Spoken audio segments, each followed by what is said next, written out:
Alors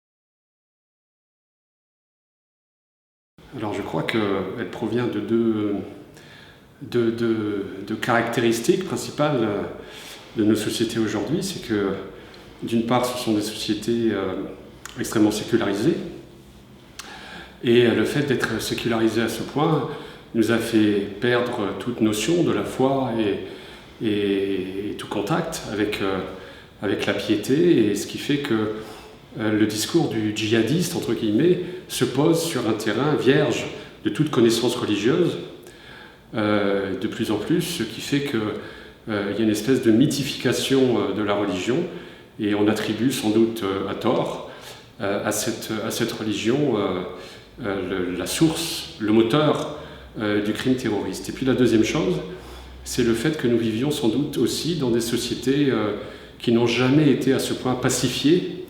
Depuis le XIIIe siècle à peu près, nous vivons dans des sociétés de plus en plus pacifiées, et ce qui fait qu'on aboutit à une espèce de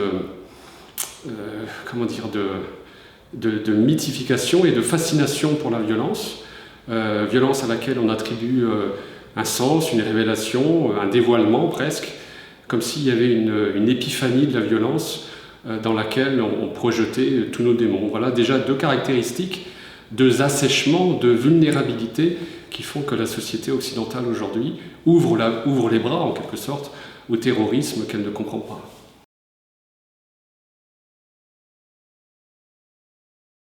Justement en le déconfessionnalisant, d'une part, c'est-à-dire en essayant de le ramener à ce qu'il est réellement, un crime qui ne se fait pas au nom de Dieu. Je crois que l'homme n'a pas besoin de Dieu pour tuer son prochain, il le fait très bien tout seul, comme un grand. En général d'ailleurs, il le fait dans le dos de Dieu justement.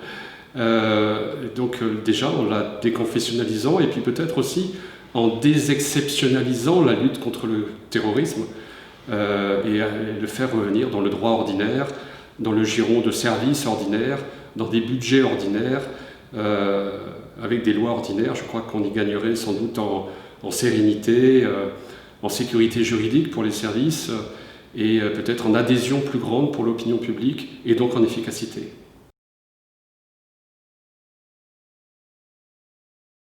Alors il y a encore, heureusement, peut-être des batailles à mener, et je le crois en tout cas. Toutes les batailles n'ont pas été menées en la matière, même si les premières batailles, en l'occurrence, ont été perdues. Mais je crois qu'il faut, par exemple, mener une guerre des mots. Il y a tout un terrain sémantique à regagner, y compris dans les services, mais avant tout dans les leaders d'opinion sur le sujet. Pourquoi utiliser des termes religieux? Pourquoi utiliser le terme de guerre, surtout, sur un tel sujet? Et puis une bataille de l'intelligence, qui est la mère de toutes les batailles. Je crois qu'on a perdu cette première bataille des sciences humaines et sociales, et je crois qu'il y a des ponts à reconstruire, à bâtir entre toutes ces institutions. Pourquoi pas créer un établissement public d'ailleurs qui associerait praticiens et universitaires pour justement y voir plus clair dans la menace, parce que le débat sur la menace est un débat aujourd'hui citoyen qui devrait mobiliser l'ensemble de l'opinion publique.